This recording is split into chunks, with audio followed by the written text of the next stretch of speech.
기도하겠습니다. 할렐루야. 주님의 성호를 찬양합니다. 찬송받기에 합당하신 우리 주님, 이 시간에 주인 되어 주시옵시고 이 시간의 영광은 온전히 주님의 것입니다. 결코 사람들이 드러나지 않게 하시며 사람의 영광이 아버지의 영광을 가리지 않도록 이 시간에 붙잡아 주시옵소서. 특별히 이 시간의 말씀을 통하여 은혜를 얻기를 원합니다. 이 말씀이 우리 삶 가운데 잘 자리 잡을 수 있도록 허락하여 주시옵소서. 복되게 하시는 우리 구주 예수님의 이름으로 감사하며 기도드리옵나이다. 아멘. 오늘 본문의 말씀은 예수님께서 가나의 혼인잔치에서 베풀어 주신 이적의 사건을 말하고 있습니다. 예수님의 어머니는 이미 그 잔치에 가 계셨고 예수님도 제자들과 함께 그 잔치에 초대를 받아 참여하게 되셨습니다. 유대인의 혼인잔치는 밤에 베풀어집니다. 잔치마당에는 기쁨의 음악이 울리고 많은 축하객들이 푸짐한 잔치상에 둘러앉습니다. 빵과 과일, 양고기, 요리 등 함께 포도주를 즐기면서 춤과 노래로 혼인을 축하하는 것이 유대인들의 오래된 풍습입니다. 이 잔치는 짧게는 3일에서 4일 정도 혹은 길게는 보름가량 이어지기도 합니다. 밤은 점점 깊어가고 잔치의 흥도 점점 더해져 가는데 집주인에게 큰 고민거리가 생겼습니다. 잔치가 끝나려면 아직 멀었는데 그만 준비한 포도주가 다 떨어지고 만 겁니다. 이제 막 잔치의 분위기가 오르고 포도주가 흥을 돋구고 있는데 그 포도주가 떨어졌다라는 것입니다. 손님들에게 커다란 실례요 실수가 아닐 수 없습니다. 포도주와 음식을 충분히 준비했는데도 예상치 않게 손님들이 많이 온 것인지 아니면 포도주가 맛이 있어서 모두들 많이 마셨는지 그것은 모를 일입니다. 어쨌든 잔치집에 포도주가 동이 났다는 것은 그 자체로도 정말 난감한 일이 아닐 수 없습니다. 이 난감한 사정을 예수님의 어머니 마리아가 들었습니다. 듣고는 예수님을 찾아 해결을 부탁했습니다. 그리고는 예수님의 거절의 뜻을 분명히 확인하고서도 이렇게 말씀하십니다. 너희에게 무슨 말씀을 하시든지 그대로 하라 라고 하인들에게 분부했습니다. 예수님은 어이가 없으셨을 것입니다. 그러나 어머니의 그 믿음과 부탁을 거절할 수도 없으신지라 하인들에게 분부를 내립니다. 유대인들의 정결의식 예식에 사용하는 물을 담아두는 항아리가 6이 있었는데 그 항아리에 물을 채우라는 것입니다. 하인들은 순종했습니다. 항아리에 아구까지 물을 가득 부었습니다. 그리고 이제는 떠서 연회장에게 갖다 주라고 하십니다. 또 하인들은 그 말씀에도 그대로 순종했습니다.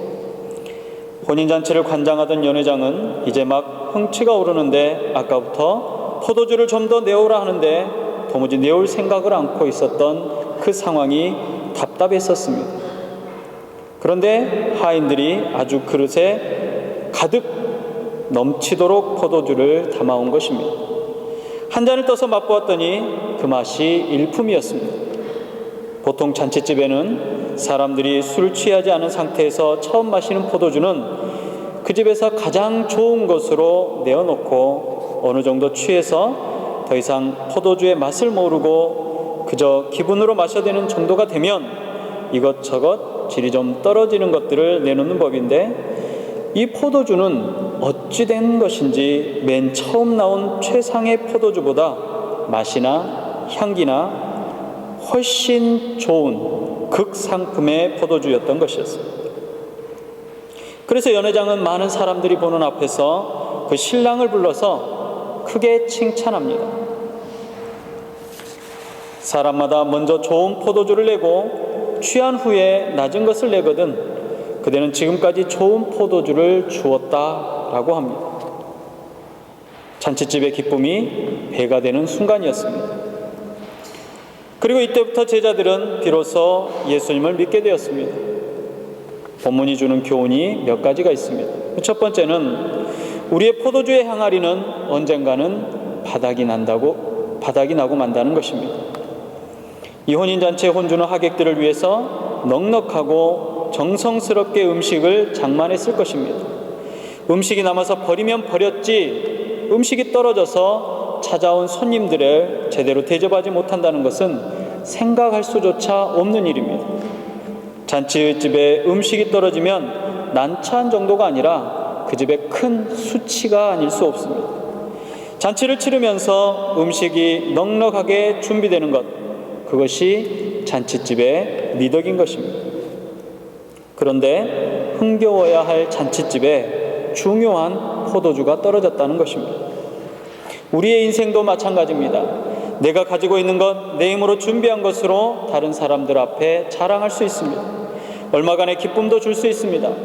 그러나 그것이 얼마나 오래 갑니까? 사람들은 시간이 갈수록 내가 더 좋은 것, 더 많은 것을 기대하는데 내가 준비한 것이 떨어지고 바닥이 날 때가 온다는 것입니다.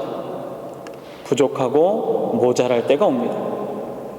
본문 3절에 보니까 포도주가 떨어진지라라고 했던 것처럼 모자라고 부족한 것이 인생입니다. 지금 가진 것이 있을지라도, 손에 무엇인가 쥐고 있을지라도, 건강이 있고 물질이 있고 힘이 있을지라도 언젠가는 떨어지고 바닥이 나게 된다는 것입니다. 인생은 마치 혼인잔치에 포도주가 떨어진 것과 똑같습니다. 처음에는 질이 좋으나 점점 이것도 모자르고 저것도 부족해집니다. 돈이 그러하고 건강이 그러하며 우리에게 주어진 물질들이 그러합니다. 자신의 뜻대로 되지 않습니다. 결국 남는 것은 아무것도 없다라는 것입니다. 이럴 때 우리는 어떻게 해야 합니까? 우리는 우리의 한계를 인정하고 주님 앞에 나아와야 합니다. 항아리에 믿음의 물을 가득 채우고 주님 앞에 나아가야 합니다. 심심한 물을 포도주로 새롭게 변화시켜 주시는 주님께로 나아가야 합니다. 아무것도 남은 것이 없을 때, 부족하고 모자랄 때, 그래서 기쁨이 사라지고 인생이 몸이 건조해질 때는 지체하지 말고 주님을 찾아야 길이 열린다는 것입니다. 예수님께서 우리 삶에 들어오시면 언제든지 물이 포도주로 바뀌는 놀라운 변화가 오기 때문입니다. 젊음이 희망으로, 슬픔이 기쁨으로, 근심이 행복으로 변하는 변화가 주님 안에는 있다는 것입니다. 사랑하는 성도 여러분, 예수님은 물 같은 인생을 포도주 같은 기쁨의 삶으로 변화시키는 권능의 주님이십니다. 소망이 없는 자에게 소망을 주시는 분이십니다. 꺾어진 다리를 곧게 펴시는 분이시고 주저앉을 삶을 일으켜 주시는 분이십니다. 죄를 사하시고 마음을 위로해 주시는 분이요, 상처를 치료하시는 분이십니다. 인생의 짐을 맡아주시고 해결해 주시는 분이 바로 주님이신 것을 믿으시기 바랍니다. 주님께 모든 문제를 가지고 나오시기 바랍니다. 예수님을 믿고 의지하시기 바랍니다. 다 잃어버렸다라고 생각되어질 때에 그것이 우리에게 큰 문제로 다가옵니까? 누가 자기가 가진 것을 하나라도 영원토록 지킬 수 있는 사람이 있습니까? 인간이기에 언젠가는 다 잃어버린다는 것입니다. 그것은 당연한 일입니다. 사람의 각 따라서 시기의 정도의 약간의 차이는 있을 수 있습니다. 그러나 우리는 다 잃어버릴 수밖에 없는 존재들입니다. 그리고 더 큰 문제는 예수님께로 나오지 않는다라는 것입니다. 인생에 어려움이 찾아올 때, 가슴 아픈 일이 있을 때, 시련이 닥칠 때, 그래서 기쁨을 잃고 소망을 잃어버릴 때, 그 짐을 가지고 주님께로 인생의 발걸음을 돌리시기 바랍니다. 그러면 우리 주님께서 책임져 주시고 여러분의 삶을 참된 기쁨으로 변화시켜 주실 그런 분이심을 믿으시기를 바랍니다. 또 두 번째는 물이 포도주로 변하기까지는 믿음과 순종이 필요하다는 것입니다. 마리아가 시중 드는 하인들에게 이렇게 얘기했습니다. 너희에게 무슨 말씀을 하시든지 그대로 하라. 자신 있게 말한 이유는 마리아에게 믿음이 있었기 때문에 그렇습니다. 예수님께 대한 확실한 믿음이 있었습니다. 하인들에게 예수님의 말씀대로 하라는 것입니다. 마리아는 예수님의 능력을 신뢰했습니다. 예수님의 능력을 믿었다라는 것입니다. 예수님께서는 해결해 줄 수 있다는 확신을 갖고 있었다라는 것입니다. 기댈 언덕이 있는 사람은 행복한 사람입니다. 도움받을 곳이 있고 그래서 다시 일어설 수 있다는 것이 얼마나 행복한 것입니까? 그리고 그 믿고 의지할 곳이 사람이 아닌 하나님이시라면 얼마나 든든하고 행복하겠습니까? 주님을 믿고 주님을 의지하시기 바랍니다. 주님을 의지하면 부족했던 필요가 채워집니다. 떨어진 포도주가 생길 것입니다. 주를 의지하는 자에게는 주님께서 풍족한 은혜로 더하신다라는 이야기입니다. 더하시는 은혜를 누리시기를 원하신다면 이제 움직여야 합니다. 이는 말씀에 순종하는 것을 의미합니다. 하인들의 그 말씀에 순종했습니다. 가능과 불가능은 우리의 책임이 아닙니다. 이루시는 주님이 책임지시는 것입니다. 우리는 그저 주님이 명령하시는 대로 실행하면 되는 것입니다. 오직 순종만이 우리의 역할입니다. 순종할 때 물이 변하여 포도주가 되었습니다.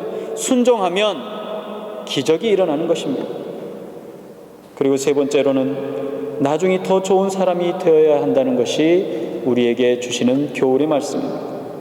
본문 9절 말씀해 보니까 연회장은 물로 된 포도주를 맛보고 어디서 났는지 알지 못하되 물도온 하인들은 알더라 그랬습니다. 연회장이라는 것은 잔치를 주관하는 사람입니다. 지금으로 말하면 파티 플래너 정도 되는 사람일 것입니다. 이 사람에게는 잔치에 대한 모든 것들을 가지고 있는 사람입니다. 일가견이 있는 사람입니다. 포도주의 맛만 봐도 이것은 누구네 집 포도주인지도 알 정도로 그런 사람입니다. 그런데 물로 된 포도주를 맛보고는 어디서 난 포도주인지를 알지 못한다고 했습니다.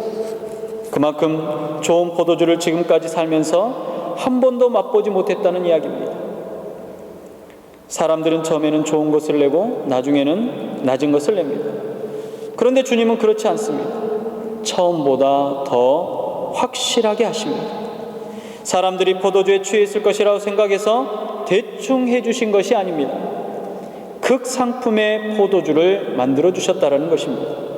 나중에 더 좋을 수 있는 힘은 바로 예수 그리스도에게서 나옵니다.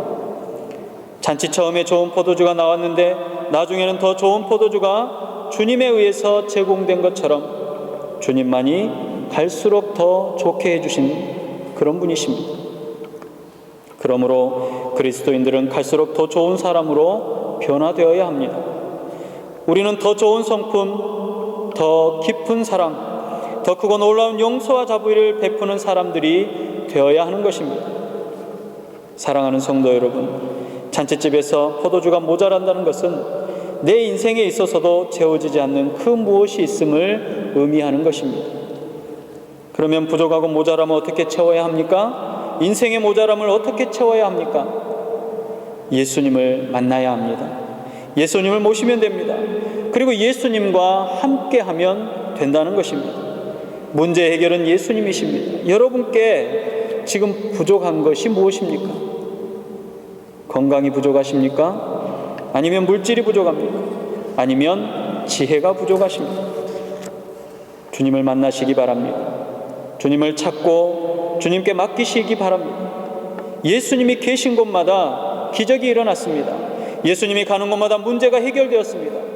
병든 자를 고치시고 귀신을 쫓아내시고 죽은 자를 살리셨습니다. 풍랑을 잔잔케 하시고 주님이 계신 곳에선 반드시 기적이 일어나고 주님이 계신 곳에서는 반드시 문제가 해결되었다라는 것입니다. 물이 변하여 포도주가 되었습니다. 불안과 초조함이 변해서 기쁨이 회복되어진 것입니다. 물과 포도주는 같은 액체이지만 빛깔도 다르고 냄새도 다르고 맛도 다르고 값이 다르며 가치가 다릅니다. 물은 옛것을 의미하고 포도주는 변화된 새로운 것을 말합니다. 옛날에는 맹물 같은 인생을 살았습니다. 맛도 없고 향기도 없고 빛깔마저 없는 가치 없는 인생을 살았었습니다. 예수 그리스도 밖에 사는 사람들은 아무리 호화스러운 생활을 한다고 할지라도 다 맹물 같은 인생이요 무덤덤한 삶입니다. 그런데 예수를 믿고는 변하는 것입니다. 예수를 만나면 변화됩니다. 빛깔이 변합니다. 예수 그리스도의 향기가 진동하게 됩니다. 사랑의 달콤한 맛을 냅니다. 인생이 값지게 변하는 것입니다. 변화된 인생은 그의 가치가 변하는 것입니다. 삶의 모양이 달라지는 것입니다. 똑같은 사람인데도 예수님 때문에 전혀 다른 사람으로 바꿔지는 것입니다. 사는 목적이 다르고 생활 속에 예수님의 향기가 나는 것입니다. 말이 변하고 행동과 생각이 바뀝니다. 맹물 같은 인생이요 가치 없는 인생, 쓸모없는 인생이 극상품의 포도주와 같은 인생, 가치 있는 인생, 멋있는 인생으로 변하는 줄로 믿으시기 바랍니다. 인생은 늘 모자라고 부족합니다. 그래서 우리는 예수님을 만나서 채워야 합니다. 물이 변하여 포도주가 됩니다. 지금보다 나중이 더 좋아지는 것입니다. 주님을 만나시기 바랍니다. 주님을 의지하시고 주님께 여러분의 문제를 맡기시기 바랍니다. 그래서 여러분의 부족하고 모자람이 풍성해지고 나중에 더 좋은 삶을 살아가시는 성도들이 되시기를 주님의 이름으로 축원합니다. 기도하겠습니다. 맹물과도 같았던 우리의 인생이, 우리의 삶이 예수 그리스도를 만납니다.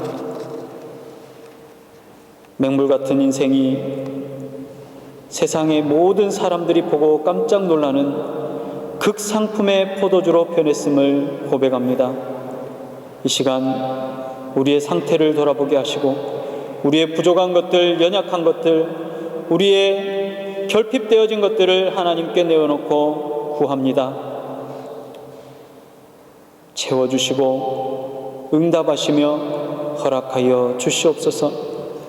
그래서 이 땅에 가장 소중한 존재요, 가장 필요한 존재요, 가장 인정받는 존재로서의 삶을 살아갈 수 있도록 허락하여 주시옵소서.